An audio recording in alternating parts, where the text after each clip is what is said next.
Well, we're back now, and we hope to get another perspective on guns and this whole problem that the country is passing. With us this morning, former Speaker of the House Newt Gingrich and Congresswoman Marsha Blackburn from Tennessee. Congresswoman Blackburn, but you actually like to be called Congressman, don't you? Congress Marsha. Congress Marsha. You know, whatever works. All right, well, you heard Dianne Feinstein. Sure. Ms. Blackburn, and you heard Ray Kelly. What's your take on that? My take is, first of all, we need to make certain we keep children safe. And that's what we want to do. But I gotta tell you, when I hear some of this conversation, I think that we're looking at symptoms, we're not looking at the root causes. And I've talked with a lot of teachers, classroom teachers, after the Sandy Hook situation, and they say, look, we need to be looking at mental health. We need to be looking at the root causes, some of these psychotropic drugs, and not let this be about the weapon, but let's talk about some of the root causes in these issues. And I understand the senator's passion for this, but I got to tell you, an assault ban is not the answer to helping keep people safe. Do you think it's the answer, Speaker? Well, as the New York commissioner said, the overwhelming problem for him is handguns. It's not assault weapons are about 2%, but I also think the term assault weapon is propaganda. Any true military weapon is illegal. Has been illegal since 1934. If somebody's using an AK-47, they're using an illegal weapon because it is an automatic weapon. We do not allow people to buy automatic weapons unless they have a very strict collector's license. And that's been true now for almost 80 years. But these are rapid-fire weapons. You pull the trigger and it fires a shot. They're not machine guns, but they're rapid-fire. Every pistol does that. The person who killed the most people at Virginia Tech used 2 pistols. The fact is that every political attack from John F. Kennedy, the president, has involved a weapon which would be legal under Senator Feinstein's law. I mean, pistols, you go to Chicago, the murder capital of the United States, and neither the House nor the Senate has gone and held hearings, but they ought to find out, how did over 500 people die last year? They weren't assault weapons. And I think that this is a serious question of where we ought to have the courage to look at facts, not create propaganda.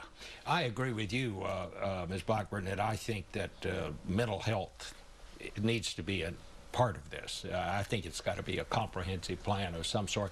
But I also wonder, I mean, don't we have to find some way just to reduce this access to guns that some of these people have? I mean, you know, if the guy had walked into the Connecticut school with a baseball bat, he could have put some bumps on a couple of people's heads, but I don't think that many people would have been Well, killed. you know, I think that there again, you look at the safety issues. Some of the school districts in my congressional district are looking at resource officers and how they secure that environment. But you know, the speaker is right.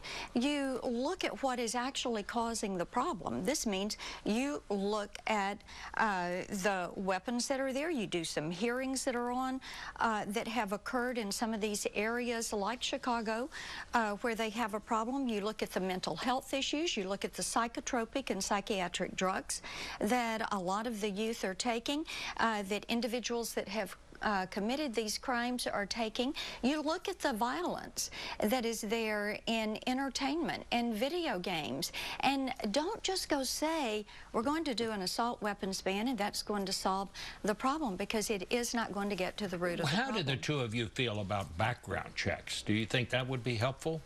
Well, we have background checks now. I think there are a substantial number of felons who have actually applied to buy a gun.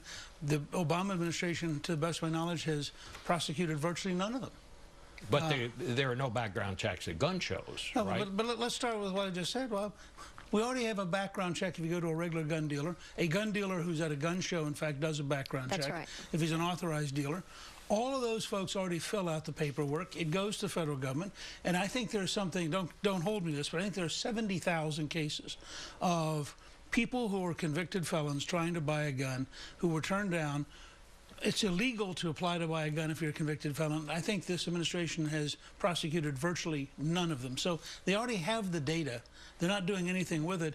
What I'm fascinated with is there's a perennial desire to make the innocent have a more complicated life because of a handful who are the guilty, rather than focusing on the guilty.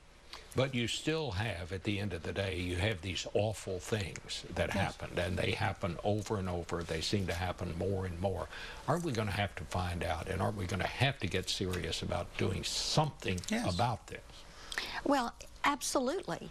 You do, because you want to make certain that people are safe in public places. You want to make certain that children are safe at school. But, Bob, I've got to tell you, doing a so-called assault weapons ban is going after a symptom, and as teachers have said to me, don't focus on whatever is the weapon. Get to the root cause. Look at some of these mental health issues. Look at some of these drugs that are involved in this.